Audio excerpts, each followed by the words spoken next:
Welcome to Cartoonist Kayfabe. My name's Ed Piscor. And I'm Tom Scholey. Jim Rugg is wrapping up a big project, man, on Kayfabe duties. Can't be with us at the moment. Today, we're going through Kevin Eastman's Teenage Mutant Ninja Turtles Artobiography that he put out through Heavy Metal. Came out in the early aughts. But first, Tom, what do you have? I have Jack Kirby, The Epic Life of the King of Comics. It's the story of Jack Kirby's life and all the different comics he created and the different people he met, including Kevin Eastman and Peter Laird, who show up in here. And I drew it in pencil, the same art material that Jack Kirby used to make all his comics. I also have Fantastic Four Grand Design. It's the whole story of the Fantastic Four in one volume from start to finish, and then includes a reprint of This Man, This Monster at this oversized format, colored by Kayfaber Ed Pisker. And I also have my Patreon. Go to patreon.com, search Tom Scholey, and see the various comics that I've been working on for the past year or so. And you can check out my YouTube channel, Total Recall Show, where we recently reviewed the Snake Eyes movie. Red Room Comics, Murder on the Dark Web for Fun and Profit is the name of the game in the Red Room universe. Every issue of Red Room, completely self-contained. You're going to get a complete story in every issue. Try to make it as satisfying as possible. Just wait till you see the trade paperback, man, because that's going to be a completely different experience.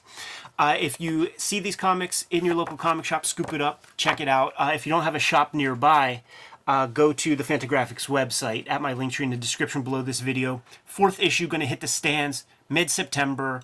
There's going to be a reprint of issue number 1 for the people who missed out on the OG. We sold those things out really rapidly and went into putting together reprints as soon as possible. Man, there's going to be about 7,000 of those out there, man, so get your hands on those. Also at the link tree is my Patreon, patreon.com/EdPiscor. $3 get you the archive there. And you're going to be able to read the comics before they hit paper. Over 150 pages of comics up there as we speak. Also, check out Jim's Patreon, patreon.com/JimRugg. He has a lot of out-of-print material that he made very generously available to you at his Patreon. Hundreds and hundreds of pages of content. Check that stuff out. Also, Street Angel Deadliest Girl Alive is his collection from Image Comics of all of the hardcover books that Image produced, and that is rapidly going out of print. So go to your local comic shop and get that as soon as you can. Tom, I have this sitting on the shelves. Been threatening to make a video about this for a long time, man. The Teenage Mutant Ninja Turtles Artobiography by Kevin Eastman that he put out through his Heavy Metal kind of brand imprint that he bought. As opposed to Stan Lee's Bio-Autography. This is an interesting collection. You know, the graphic design. This is before design really came into to comics very much. You know, before 2002. Before Chip Kidd started, putting together comics. Yeah. So there's a lot of like interesting stuff we're going to see in here that you just have. It's a document of a time and a place. Well, man. this is from the designer of the Art of Jack Kirby book. Right. Yeah. Sure. So he doesn't bury the lead, dude. Like, you know, down to the font choice, which is not so easy to read or whatever. He's giving some backstory into like the lineage of like the Eastman family and how he sort of came into being interested in comics and art. My sister's husband went to Kevin Eastman's high school, and this painting is still up there above the lockers. Has been preserved. But this is probably one of the first places where you would get a glimpse of all of these like kind of earliest sketches. You know, these guys are great archivists, and they've held on to all their stuff, and that's the beauty of this thing. Well, because they never set up shop in New York, so they have space. They have like that big house that the turtles live in the movie. It's there's all this great stuff too. Like, dude, a photo. Like, dude, that's millions of dollars worth of comics right here, man. This is a photo of the first printing hitting their house. I'm sure you've been in this position. I've been in this position where you receive your boxes from your self-published effort, and then it becomes an exercise of how the fuck do I get this out of my house? One of the things you do, man, got to write your press release. This is a very no-frills press release. I remember people citing the press release as like a big deal for they had an uncle who worked in a newsroom and wrote up the press release. It's so no-frills. I guess just maybe no other cartoonists had their shit together enough to like do that, but there's nothing, no big deal about that. It is the first time you do a press release, it is kind of shocking that, oh, this is what it is. You know, like you picture the ticker tape running behind you, Right. but it's just you type up a little piece of paper that says what your thing is. Some fun anecdotal stuff, like a local hometown paper in the midst of issue 2, you're giving some shine to the guys, man. And look at how like youthful and happy they are, man. Before Yes. things really Before success, destroys your life. yeah, and sort of drives them apart. This was the cover, or no, this was in that Amazing Heroes interview that we did. And what's super cool, so it goes macro then micro. So like it's a quick jaunt from earliest days to like film set, right?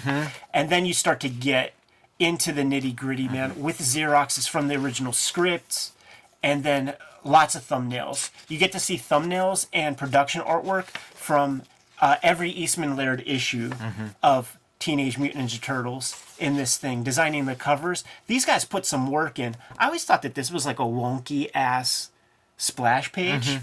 And if these are the 3 tries, like to me that's such a more dynamic image. And what's funny is even here, which is where he pretty much he went with that one. Nope, try new pose. Funny how that works, huh? You could see the Corbin in this stuff, and he cites Corbin a bunch of times. Yeah, Corbin, Vaughn Bodie, Kirby. yeah, Miller. But you see, man, like this thing, I held this thing so close. I always appreciated the story of Eastman and Laird is kind of an American dream kind of story. Yeah. I feel like some of the origin stuff that I learned from this book, the fact that, they got the money from Uncle Quentin to publish the thing, that's how Eastman gets first billing, I feel like. If it was Peter Laird's uncle, maybe it's Laird and Eastman's Ninja Turtles. Well, I feel like in those kind of pairings, there's usually like one guy who really cares a lot about whose name goes first, and then another guy who just doesn't really care that much, and so the guy who cares the most gets his way. I think another way of saying that is that in a lot of like successful collaborations, like you got to have like an alpha, and you got to have the recessive guy. You can't have 2 alpha cats batting heads. Who's going to do all the work if you don't have a guy who's kind of hanging back, While the front man's tripping over himself. Look at this, man. Casey Jones. Character designs and different names for him: Batman, Batboy, Lefty, Babe, the Kid, Pinch. Yeah, it is like, how do you come up with a successful concept? You got to come up with a lot of really dumb stuff first. How about these super tight thumbs, man? Yeah. I didn't picture this as their process. The way their comic looks, it looks so much like somebody just starting in the upper left-hand corner and drawing their way to the lower right. Wait till you see the color stuff. Like, there's a lot of like color studies that are done, and a lot of effort and toil on the back end going into this stuff. Well, because it's got this like charming, naive surface, but yeah, obviously more thought than you would think is going into the structure. They said that he says that they printed a sepia color edition of issue 1, but he hasn't seen it in a while, so it must not have been that big of a run. Yeah. P.O. Box 3071, Munhall, PA 15120, if you guys have a copy of that thing. Using the blue line method for the color on these like one color joints. Showing these sketches that then become the cover for like the role playing game, and the role playing game people like saw this painting and automatically like asked to use that for the back cover. I just bought that like the role playing weeks game ago. Yeah, I have like 2 role playing game like handbook things with a lot of art, right? Oh yeah, ton of art. Yeah, stuff you've never seen. I'll bring them in. Absolutely, we gotta do video on that, man. Yeah, they're like the thickness of those like first trades. Yeah. So the division of labor is explained a little bit here, and at a certain point, the layouts it's Kevin Eastman doing the layouts, man. Dude, this is all the design work that went into their kind of like Munden's bar, Star Wars Cantina. Yeah, because they have like that whole Triceraton universe is like so lush and so great and such a change of pace in the story. So like it is cool to see that like so much thought went into it. Yeah, it was like 3 or 4 issues worth of stuff. Yeah, I love that little turn that the narrative takes. That's the cool thing, like it's their comic. They could do whatever the fuck they want with it, man. We've been subterranean for a while. Let's get them off. Let's get them off the planet. Yeah, you got to change it up. Now the thing is, like, I feel like that stuff, like, is when it started to lose. Is that your least thing. favorite? Okay, because to me it's like no, that's awesome. Like that's all part of it. It's like it becomes Star Wars for a little bit, and then they come back home, and then there's some like getting back to normal kind of stuff that's awesome, and then the issue after that is where it kind of starts coming apart for me at least. Yeah, and then it's just like it's fully off the rails forever after that, pretty much just like letting other dudes do whatever. The snow in that Michelangelo thing, it gets very, because it's all just polka dots. It's not like varying like right. It doesn't have like a rhythm or something. Yeah, it's just almost like trying to do zipatone or something. Like they're all evenly spaced, and it just creates such a weird like haze. You'll have these intermittent gallery pieces that will explore like lots of the color choices and things. But it goes through the first, dozen issues. The micro series explains that, the Donatello one, that's the Peter Laird issue. Like there's the Raphael one stuff. is Eastman.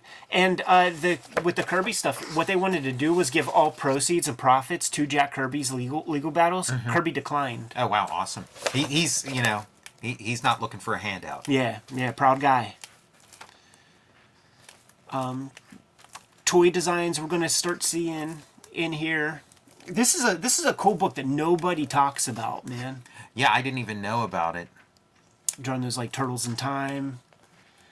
The first reprint covers. All the sketches that go into that. Like he produces a lot of conceptual stuff before he commits. Yeah, I guess it's like you got to do a lot of work to make something look this effortless. Which again is like I think that's a big part of the appeal of these early Turtles comics is just they seem like somebody just having fun, just goofing around. It's so interesting because like the thumbnails have such clarity.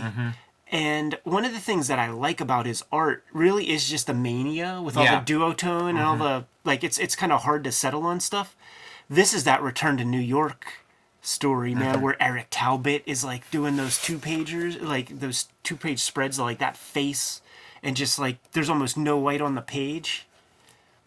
Yeah, and then this stuff's pretty cool. Yeah, that's more Bode. Yeah, that like storyline I like too, where they have like the full head cap kind of masks. Yeah, I'm a fan of all that stuff. I feel like we'll end up doing every issue at some point. Yeah, I mean, I love it all too, but there is something magical about that first, absolutely. like Eastman and Laird, like full. Absolutely. Run. And then the stuff that is kind of whatever to me, even though like I like Bisley. This is just such a vanity project that I don't think about it that much. But stuff like Body Count and basically his patronizing of Bisley's artwork. Right, yeah, patron of the arts. Yeah, the man on high. And then City at War is like before that last Ronin. It was their like last collaboration in the Mirage stuff. So and it was just more spiritual, kind of like the last Ronin. It was more spiritual than actually putting pencil to paper. Yeah. But when you see this, it's like I'm looking at roughs and things. It looks like he's doing something. I think they might have laid out an issue and then just let those guys do their thing. Anyhow, man. Heck of a book. I grabbed this the second I saw it, and I don't think I've ever seen this in the wild outside of like that first experience with it, but I totally recommend it. There's been many different kinds of versions of this with probably all the same material reprinted from IDW in various artist editions and things like that, but I don't know of a place where you get it all in one tome. The cool thing about the Cartoonist Kayfabe community, though, is that people drop some comments whenever they, have some knowledge that we're not getting across, man. So if you guys have knowledge of these reprints and process materials being published elsewhere, drop a comment. We'll pin it to the top, man, and give people access to a resource to find this thing. If not, maybe you could find this book. On your local comic book shelves. Any final words? Yeah, I wish I had this. would have been a great resource to have like at an earlier age when I'm trying to figure this stuff out. Yeah, yeah, totally, man. Like it's really freeing to realize that what you see on the final printed page isn't the first draft. You can make some mistakes, you can make adjustments, man. But in the same way that films are shot on paper first, usually in a storyboard stage. Maybe set up a blueprint, man. Maybe set up some roughs for yourself. That's the lesson we learned here today, man. Kayfabers, like, follow, subscribe to the YouTube channel. Hit the bell. We'll notify you when new vids are available. What's out there, Tom? Check out Jack Kirby, The Epic Life of the King of Comics. Fantastic 4 grand design. And my YouTube channel, Total Recall Show. Jim Rugg couldn't be with us today because he's on Kayfabe business, man. But hit up his Patreon, patreon.com/Jim Rugg. He has a lot of PDFs of out-of-print materials, hundreds of pages worth of stuff. Grab Street Angel, Deadliest Girl Alive, his Image Comics collection that is rapidly going out of print. Red Room Comics are in the wild. Murder on the Dark Web for fun and profit. Go get them at your local comic shop or go to the Fantagraphics website at my link tree in the description below this video. Order your Red Room Comics. Every issue completely self-contained, or hit up my Patreon to read the comics digitally. Patreon.com/Ed Piskor, $3 for the archive. We have Cartoonist Kayfabe newsletter. Sign up for that at the link below. It'll keep you updated with all of our stuff. Every 2 weeks we send it out Saturday morning so that you can have access and links to the preceding couple of weeks' videos, as well as other tips and tricks and secrets that we give to the newsletter subscribers. We also have t-shirts and merchandise at the links below this video. Jimmy is not with us right now, Tom, so you got to give him those marching orders, man, so we could be on our way. Read more comics.